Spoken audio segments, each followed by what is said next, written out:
NATO abandoned Washington in its war with Iran. ኢራን ኔቶን ተፈሪ የተባለውን ጥምረት ዋጋ ቢስ መስሎ እንዲታይ አድርገዋለች። NATO has seen serious crises before. የኢራን ጦርነት ኔቶን ወደ ስትራቴጂያዊ ሽባነት የገፋው ሲሆን አዲስ ስርዓት መሆኑን ከወዲሁ ያመላከተ ሆኗል። There is a deepening fracture in the Western military alliance. የዓለምን ጂኦፖለቲካዊ መልክ የቀየረ ክስተት ነው። There is a full-blown strategic rift. የምዕራባውያን ማስፈራሪያ ዋጋ ያሳጣ ሌላው ታሪካዊ እምቢተኝነት ተደርጎ ሊወሰድ የሚችል ነው።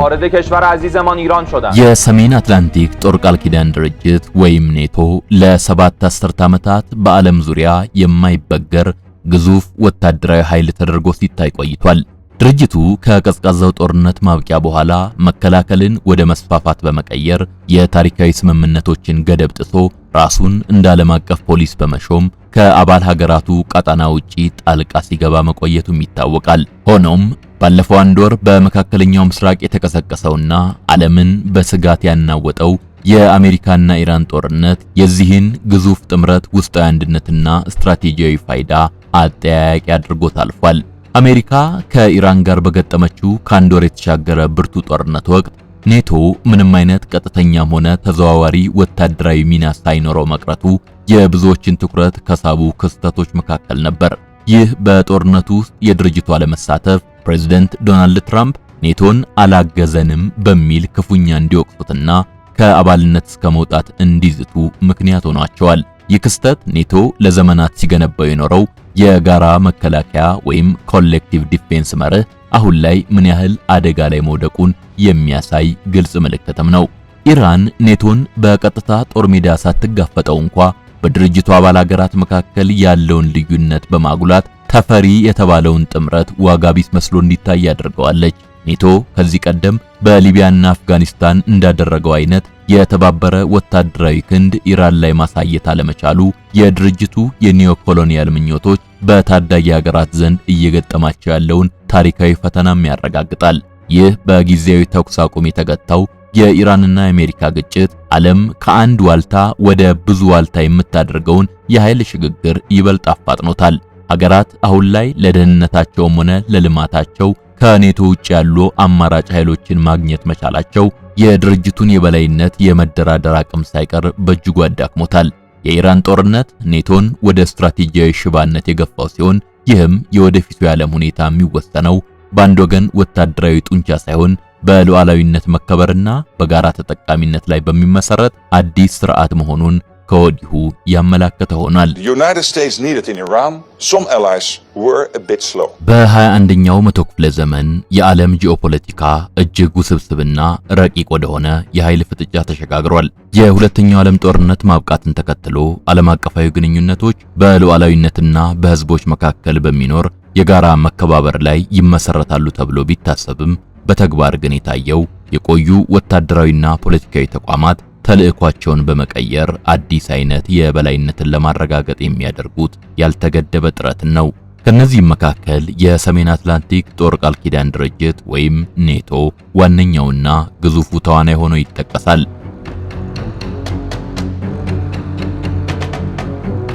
ኔቶ ሲመሰረት ዋነኛ ግቡ የነበረው የሶቪየት ህብረትን ወታደራዊ ስጋት መከላከልና የአውሮፓን ደህንነት ማስጠበቅ ነበር።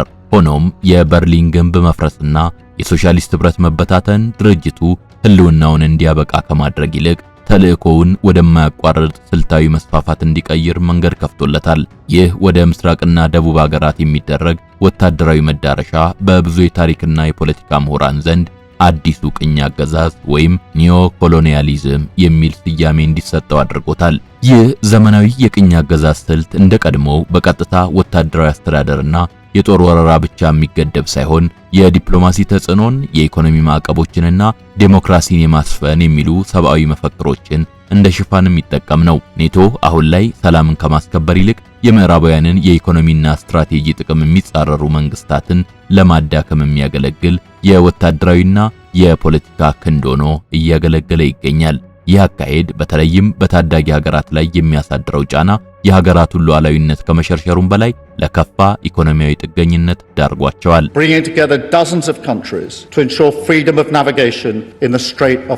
በዛሬው የሳሎን ተረካችንም የኔቶ አባል ሀገራት የሌሎችን ሀገራት ሉዓላዊነት በመጋፋት የራሳቸውን ጂኦፖለቲካዊና ኢኮኖሚያዊ ጥቅም ለማስጠበቅ የሚጠቀሙባቸውን ረቂቅ ስትራቴጂዎች እንተነትናለን። ኔቶ ከቀዝቃዛው ጦርነት በኋላ ያሳየውን የስትራቴጂያዊ ግብ ለውጥ፣ በዲፕሎማሲ ስም የሚተገበሩ የጣልቃ ገብነት ዘዴዎችን እንዲሁም እነዚህ እንቅስቃሴዎች እንደ ሊቢያ፣ አፍጋኒስታንና ሶሪያ ባሉ ሀገራት ላይ ያስከተሉትን ተጨባጭ የሰብአዊና ቁሳዊ ውድመት በማስረጃ እንመለከታለን።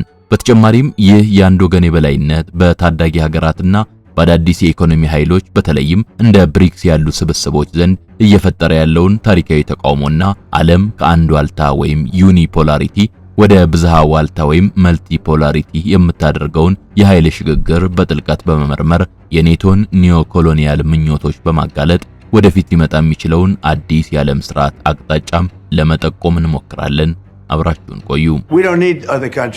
በሲኤምሲ ከአዲስ ኮንቬንሽን ሴንተር ፊት ለፊት በካሬ ከ84000 ብር ጀምሮ በውብ ዲዛይን በጥራት የሚገነባ ኮምፓውንድ አፓርትመንት አይፈልጉም? ከባለ 1 እስከ ባለ 3 መኝታ ምቹ ቤቶች በ10 በመቶ ቅድመ ክፍያ ከ50 በመቶ የባንክ ብድር አማራጭ ጋር ቀርቦሎታል። ባለ 1 መኝታ በ6 ሚሊዮን ብር፣ ባለ 2 መኝታ በ9 ሚሊዮን ብር፣ ባለ 3 መኝታ ደግሞ በ11 ሚሊዮን ብር ጠቅላላ ክፍያ የራሱ ያድርጉ። የሳሎን ቲዩብ ቤተሰብነቱን ካሳወቁ ከ7 እስከ 30 በመቶ እውነተኛ ቅናሽ ይደረግሎታል። ሙሉ በሙሉ የሚከፍሉ ከሆነ በካሬ በ62000 ብር ብቻ ይሸጥሎታል። ይህ የድሪም ቢልደርስ ሪል ስቴት የማይታጠፍ ቃል ነው። በ0935 12 12 19 ወይም በ0985 81 15 85 አሁኑኑ ደውለው ያረጋግጡ።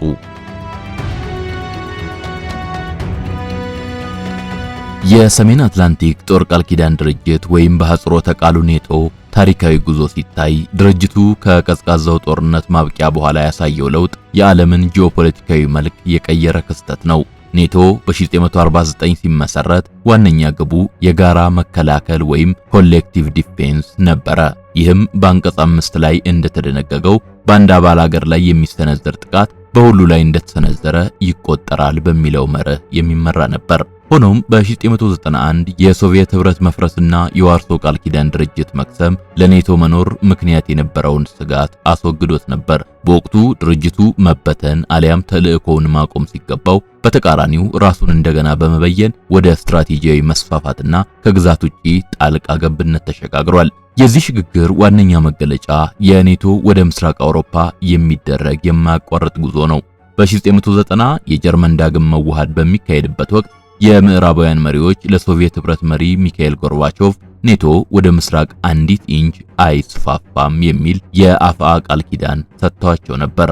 ሆኖም ከ1999 አንስቶ ድርጅቱ የቀድሞ የሶቪየት ተጽዕኖ ስር የነበሩትን እንደ ፖላንድ፣ ሃንጋሪና ቼክ ሪፐብሊክን በመጠቀም የባልቲክ ሀገራትን በአባልነት አቅፏል። ይህ እንቅስቃሴ ደህንነትን ማስጠበቅ በሚል ሽፋን የቀረበ ቢሆንም በተግባር ግን ሩሲያን በወታደራዊ ካምፖችና በሚሳኤል ተኳሾች የመክበብ ስትራቴጂ ነው። ይህ መስፋፋት ዛሬ ለደረስንበት የዩክሬን ቀውስና ለምስራቅ አውሮፓ ለመረጋጋት ዋነኛ መሰረት ሆኗል። ኔቶ ተልዕኮውን ከአውሮፓ ድንበሮች በማሻገር ራሱን የዓለም አቀፍ ደህንነት ጠባቂ አድርጎ መሰየሙ ድርጅቱ ወደ ኒዮኮሎኒያል ኃይልነት እንዲቀየር አድርጎታል። በዩጎዝላቪያ የተጀመረው ጣልቃ ገብነት ያለ ተባበሩት መንግስታት ድርጅት የጸጥታው ምክር ቤት ፈቃድ የተከናወነ ሲሆን ይህም ድርጅቱ ከዓለም አቀፍ ሕግ በላይ ራሱን መመልከቱን ያሳያል። ከዚያም በኋላ በአፍጋኒስታን በሊቢያና በሜዲትራኒያን ባህር አካባቢ ያደረጋቸው ወታደራዊ ዘመቻዎች የጦርነት ቀጠናውን እስከ መካከለኛው ምስራቅና አፍሪካ አራዝመውታል።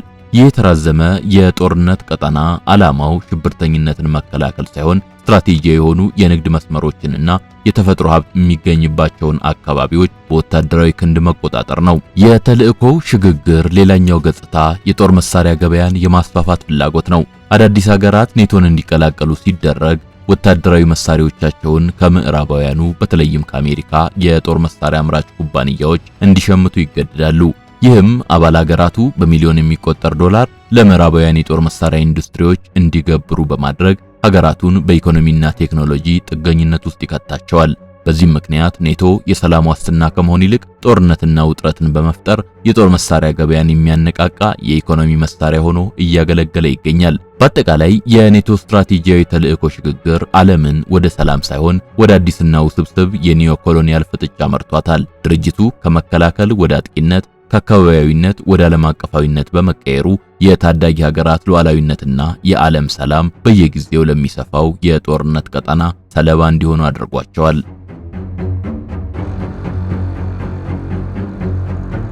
የዘመናዊው ወይም የኒዮኮሎኒያሊዝም ዋነኛው መገለጫ ቀጥተኛ ወታደራዊ ወረራን ብቻ ሳይሆን ሀገራትን በውሳኔ አሰጣጥና በሀብት ክፍፍል ረገድ ጥገኛ የሚያደርጉ ረቂቅ ስትራቴጂዎችን መጠቀሙ ነው።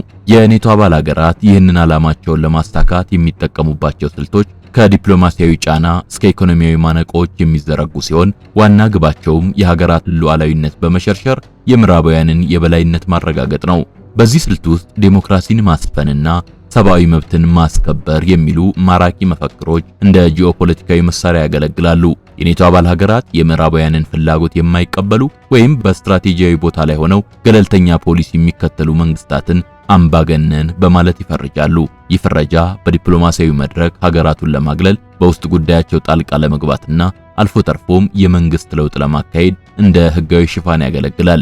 በዚህ ሂደት ሀገራት የራሳቸውን ታሪካዊና ባህላዊ እሴቶች ያገናዘበ የፖለቲካ ስርዓት እንዳይገነቡና ሁልጊዜም የምዕራባውያን ተላላኪ እንዲሆኑ ጫና ይደረግባቸዋል።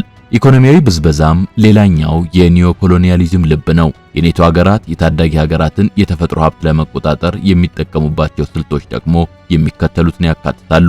ቀዳሚው የዕዳ ወጥመድ ነው። ወታደራዊ እርዳታና የልማት ብድሮች ከሀገሪቱ ፖለቲካዊ ታማኝነት ጋር ተሳስረው የሚሰጡ ናቸው።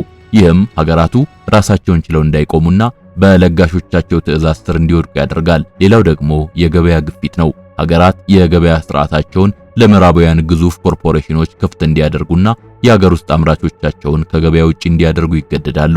ይህም የሀገሬው ሀብት ወደ ውጪ እንዲፈስና ሀገራቱ የፍጆታ ዕቃዎች ማራገፊያ ብቻ እንዲሆኑ ያደርጋቸዋል። ሶስተኛው የሀብት ዘረፋ ሲሆን ወታደራዊ ጣልቃ ገብነት የተካሄደባቸው ሀገራት ላብነትም ሊቢያ የነዳጅና የማዕድን ሀብታቸው በረቀቀ መንገድ በምዕራባውያን ኩባንያዎች ቁጥጥር ስር እንዲውል ይደረጋል። የኔቶ አባል ሀገራት በዓለም አቀፍ የፋይናንስ ተቋማት ማለትም እንደ IMF እና ዓለም ባንክ ብሎም እንደ ስዊፍት ባሉ የንግድ ልውውጥ ስርዓቶች ላይ ያላቸውን የበላይነት እንደ ጦር መሳሪያ ይጠቀሙበታል። የእነሱን የፖለቲካ መስመር የማይከተል ሀገር ሲያጋጥም የኢኮኖሚ ማዕቀብ በመጣል የሀገሪቱን ሕዝብ ለረሃብና ለችግር አሳልፈው ይሰጣሉ። ይህ ረቂቅ ጦርነት ሀገራትን ያለ ጥይት ድምፅ በማንበርከክ ሉዓላዊነታቸውን ለጥቅማቸው አሳልፈው እንዲሰጡ ያስገድዳቸዋል። ከወታደራዊና ኢኮኖሚያዊ ጫና ባሻገር የምዕራባውያን የኑሮ ዘይቤና እሴቶች ብቻ ትክክለኛና ዘመናዊ ተደርገው እንዲወሰዱ ሚዲያዎችና የትምህርት ተቋማት በስፋት ይሰራሉ። ይህ የህሊና ቅኝ አገዛዝ ስልት ህዝቦች የራሳቸውን ማንነትና ታሪክ ዝቅ አድርገው እንዲመለከቱና የምዕራባውያንን የበላይነት ያለ ጥያቄ እንዲቀበሉ የሚያደርግ የረቀቀ የበዝበዛ አካል ነው። ባጭሩ የኔቶ ሀገራት የሚጠቀሙባቸው እነዚህ የረቀቁ ስልቶች ሀገራትን በወረቀት ላይ ነጻ ቢያደርጓቸውም በተግባር ግን ፖለቲካቸው በምዕራባውያን ፍላጎት፣ ኢኮኖሚያቸው በምዕራባውያን ባንኮች፣ ባህላቸው ደግሞ በምዕራባውያን ተጽዕኖ የታጠረ እንዲሆን ያደርጋል። ይህ ነው እንግዲህ አዲሱ ቅኝ አገዛዝ የሚል ስም የተሰጠው የኔቶ ሁለንተናዊ እንቅስቃሴ።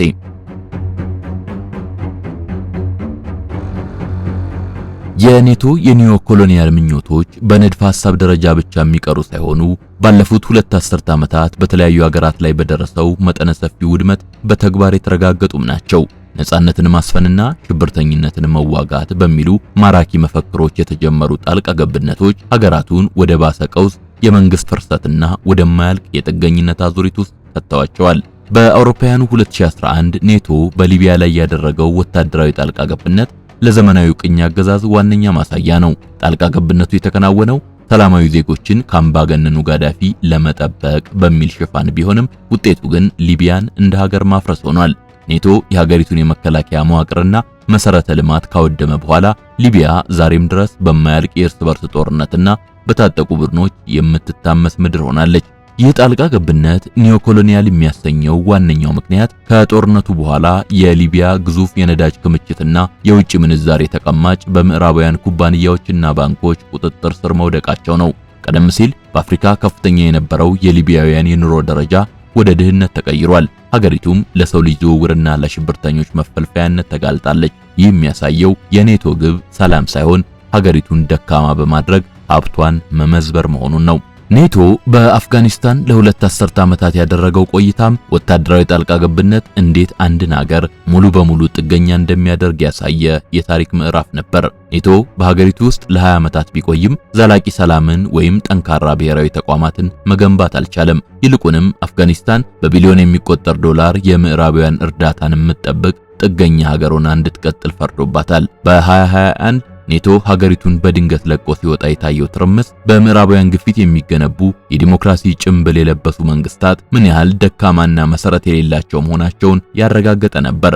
የአፍጋኒስታን ሕዝብ ዛሬም ለከፋ ረሃብና ድህነት ተጋልጦ ይገኛል። ይህም የኔቶ የ20 ዓመት የጸረ ሽብር ዘመቻ ከሀገሪቱ ውድመት ባለፈ ያተረፈው ምንም ነገር አለመኖሩን ቁልጭ አድርጎ ያሳያል። በሶሪያ የተካሄደው የውክልና ጦርነትም የኔቶ አባል ሀገራት ለገዛ ጥቅማቸው ሲሉ አንድን ሀገር እንዴት ወደ ፍርስራሽነት እንደሚቀይሩ ተጨማሪ ማሳያ ነው።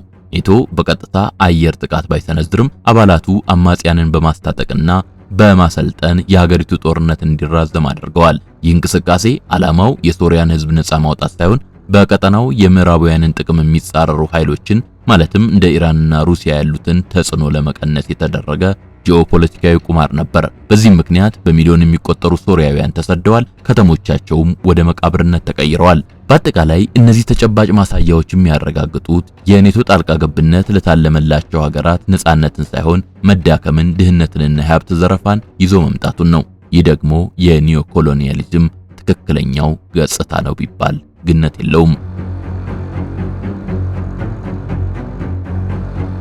የኔቶ አባል ሀገራት ለብዙ አስርተ ዓመታት በዓለም ላይ የነበራቸው ወታደራዊና ኢኮኖሚያዊ በላይነት አሁን ታሪካዊ ፈተና እየገጠመው ነው። የኔቶ የኒዮ ኮሎኒያሊዝም ምኞት ሀገራትን ለጥገኝነትና ለውድመት መዳረጉ በግሎባል ሳውዝ ሀገራት ዘንድ ከፍተኛ ንቃተ ህሊናና የተቃውሞ መንፈስ እንዲፈጠር አድርጓል። ይህ ደግሞ ዓለም ከአንድ ወገን ትዕዛዝ ወጥታ ወደ ብዙ ዋልታ የኃይል ሚዛን ወይም መልቲ ፖላሪቲ እንድትሸጋገር በር ከፍቷል። የኔቶንና የምዕራባውያንን የኢኮኖሚ አስገዳጅ ፖሊሲ የሚገዳደር ዋነኛ ኃይል ሆኖ የወጣው ደግሞ የብሪክስ ስብስብ ነው።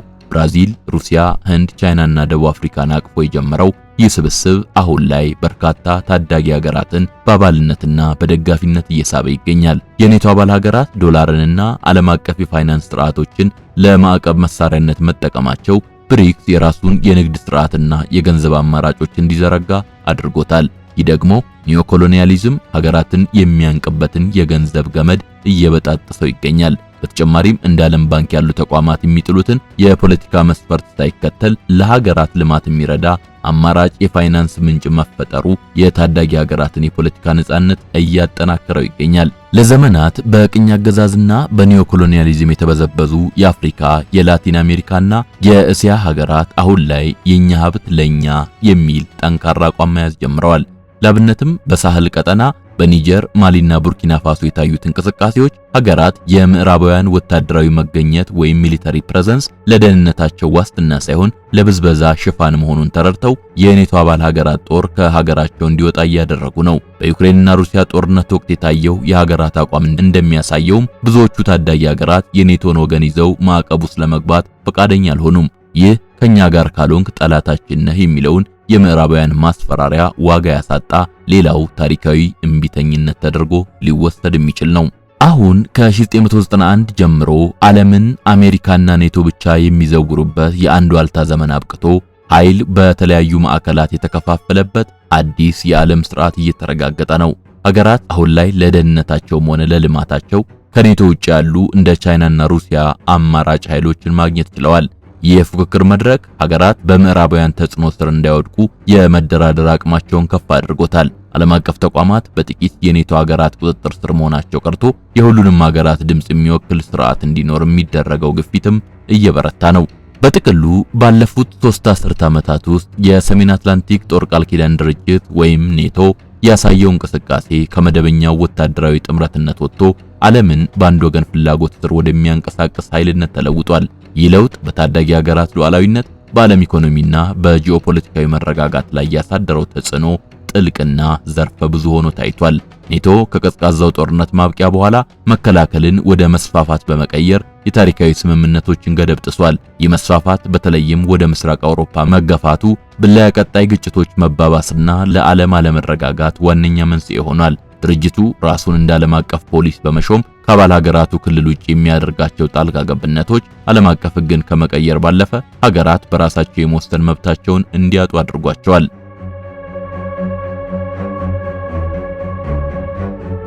ዘመናዊው ቅኝ አገዛዝ ወይም ኒዮኮሎኒያሊዝም በቀጥታ አስተዳደር ሳይሆን በረቀቁ የፖለቲካና የኢኮኖሚ ሰንሰለቶች የተገነባ ነው። ዲሞክራሲና ሰብአዊ መብት የሚሉ ማራኪ ቃላት የምዕራባውያንን ጥቅም የማያስጠብቁ መንግስታትን ለመቀየርና ለታማኝ መሪዎች መንገድ ለመጥረግ እንደ ሽፋን ያገለግላሉ። በኢኮኖሚው ረገድም አገራት በዕዳ ወጥመድ፣ በማዕቀብ ፖለቲካና በተፈጥሮ ሀብት ብዝበዛ አማካኝነት በምዕራባውያን ባንኮችና ኮርፖሬሽኖች ላይ ጥገኛ ሆነው እንዲቀጥሉ ይደረጋል። ከሊቢያ እስከ አፍጋኒስታን ከሶሪያ እስከ ዩክሬን የታዩት ተጨባጭ ክስተቶች እንደሚያረጋግጡትም የኔቶ ጣልቃ ገብነት ለታለመላቸው ሀገራት ሰላምን ሳይሆን የመንግስት መፍረስን፣ የኢኮኖሚ ውድመትንና ማህበራዊ ቀውስን ያተረፈው። እነዚህ ሀገራት ለብዙ ዓመታት በገነቡት መሰረተ ልማትና ሰብአዊ ሀብት ላይ የደረሰው ጉዳት ኒዮኮሎኒያሊዝም ለዓለም ሰላም ያለውን ከፍተኛ ስጋት በተግባር ያሳየ ነው። ለማጠቃለል ያህል የኔቶ ሀገራት የሚከተሉት የኒዮኮሎኒያሊዝም ፖሊሲ ዓለምን ወደ ባሰ ግጭትና ጥገኝነት እየመራት ቢሆንም በሌላ በኩል ግን የሀገራትን የመንቃትና የነጻነት መንፈስ ቀስቅሷል። የወደፊቱ ዓለም የሚወሰነው በአንድ ወገን ወታደራዊ ጡንቻ ሳይሆን በሉዓላዊነት መከበር፣ በፍትሃዊ ሀብት ክፍፍልና በጋራ ተጠቃሚነት ላይ በሚመሰረት ዓለም አቀፍ ስርዓት መሆኑንም እርግጥ እያደረገው ነው። ይህ ሽግግር ለታዳጊ ሀገራት ከዘመናት የብዝበዛ ሰንሰለት ተላቀው የራሳቸውን ታሪክ ለመጻፍ የሚያስችል ታሪካዊ አጋጣሚንም ይዞ መጥቷል። አበቃን።